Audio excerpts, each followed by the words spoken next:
The road curled up the mountainside like a ribbon of cracked asphalt, and Lena Cross followed it with the kind of hope that hurts.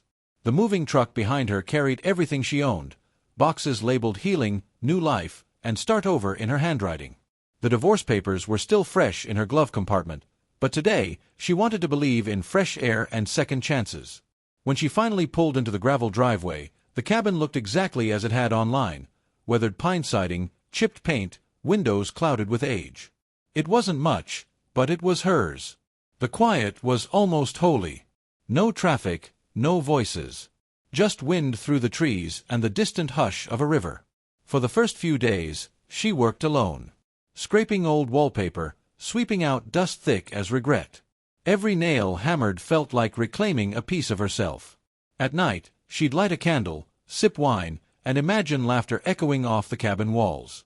But then, on the fourth night, something changed. A faint glow pulsed through the front window. Her stomach tightened. She'd left no lights on. The air outside bit at her face as she stepped into the dark, heart thudding like a warning. She crept around the porch, each plank groaning beneath her boots. Through the glass, she saw movement, shadows stretching across the floor, a flicker of firelight dancing on the walls. Her voice barely carried, "Hello." The door opened before she touched the knob. A woman stood there, mid-40s, sharp eyes, hair pulled tight like a noose. "You're trespassing," Lena managed. The woman's mouth twisted into a half-smile. "No," she said softly. "You are." Behind her, the fire popped. A mug sat steaming on the mantel as if she'd lived there for years. Lena stepped back, the night closing around her.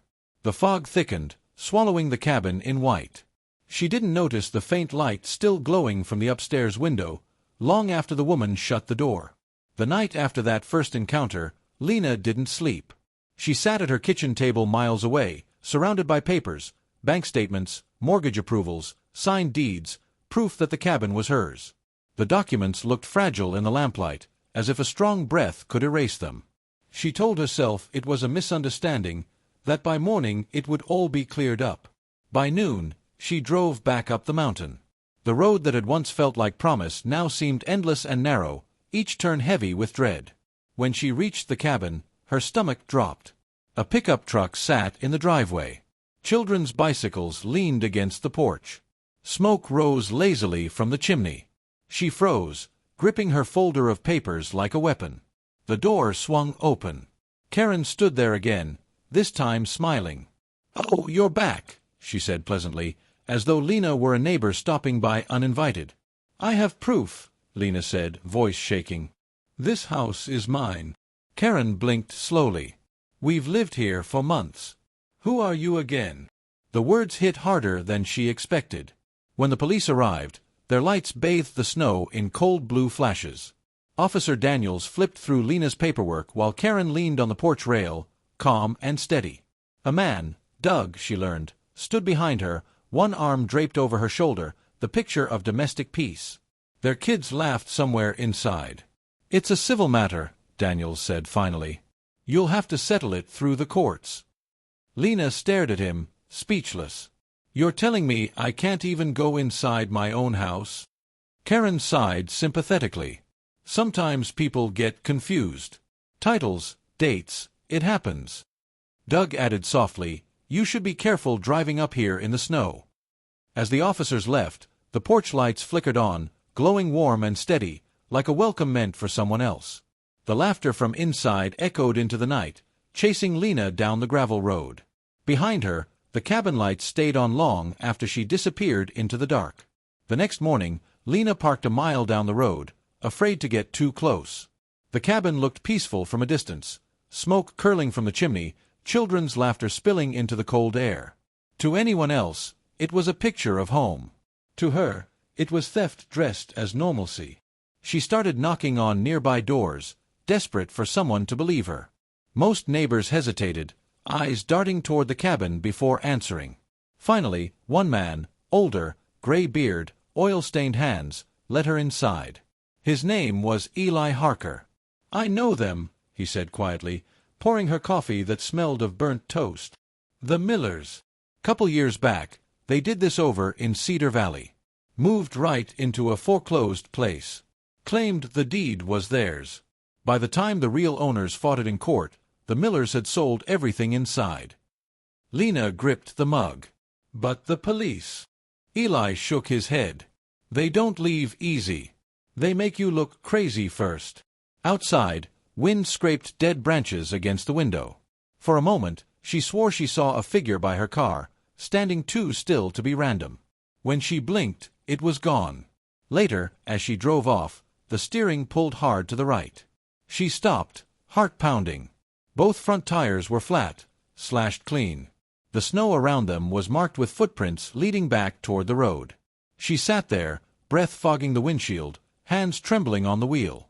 They knew she was asking questions. They wanted her scared.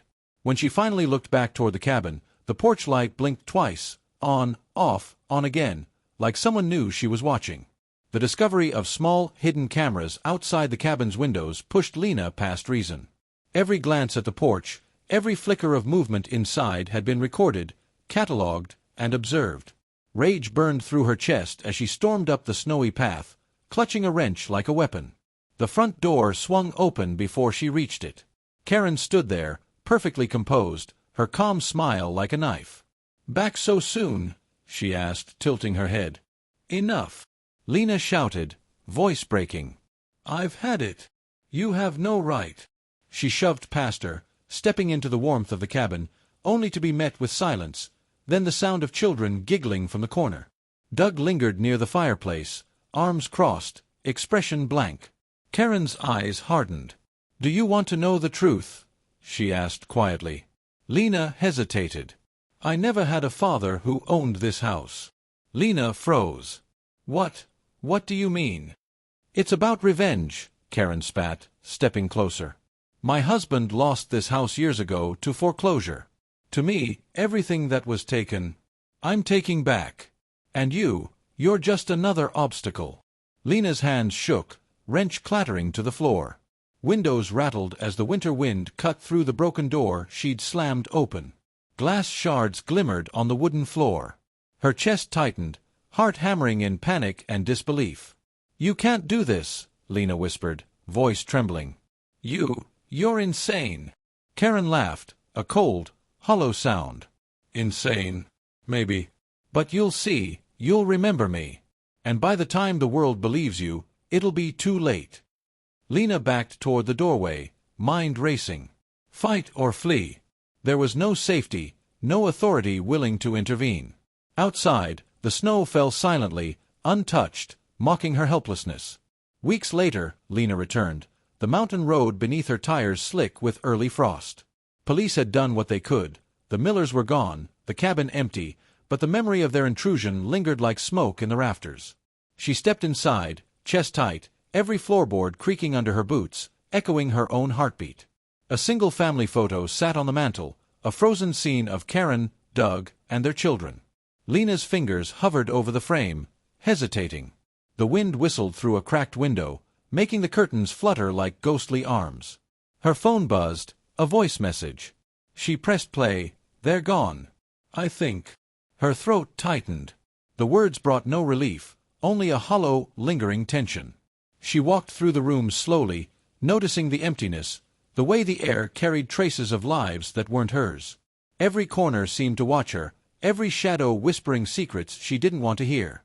Finally, she locked the door, turned the key slowly, and exhaled. Silence. But then, a soft, deliberate thump upstairs. Her pulse spiked. Footsteps. Deliberate. Familiar. Unseen. The mountain held its breath with her, and Lena realized some houses never forget, never forgive, and neither do the people who once claimed them.